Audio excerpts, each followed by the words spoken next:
tunamwajibu kwa mujibu wa sheria za kwetu ya kimila. Sio kumwajibu kufa, wala sio kumchapa. Kwa sababu mtoto aliyezaliwa, mtoto hajui lolote na wala mtoto hana kosa. Tunachofanya sisi, yule aliyemweka mke wangu mimba analipa ng'ombe. Yule mama ambaye amewekwa mimba anaenda kuchukua ng'ombe kwa wazazi wake. Apata aibu akachukua kwa wazazi wake.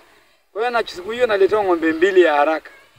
Ng'ombe ya kwanza ni ya mume aliyemweka mimba, na alafu ya pili ni ya mama anaenda kuchukua kwao ng'ombe. Kwa hiyo ng'ombe 2 naletwa. Bado nitakuwa na debe ya asali ya wazee kunywa. Nitakuwa na blanketi ya kuwapa wazee. Nitakuwa pia na kondoo kwa ajili ya kumchinjia yule mtoto uliyekuwa umemweka mimba. Kwa hiyo yeye adhabu ndio anapewa, lakini sio kwamba anafukuzwa kwenye ndoa yake, na si kwamba ataadhibiwa kufa.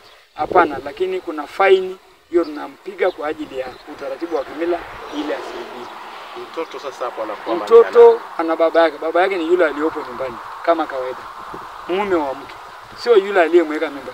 Yule aliyemweka mimba ni ameweka, lakini mtoto bado ni wangu. Mtoto hana kosa. Na Wamasai tuna usemi kwamba uliyemzaa wewe, kuna kitu tunaita ngepa. Ngepa ni ule uke unaotangulia kutoka kabla ya mama kuzaa.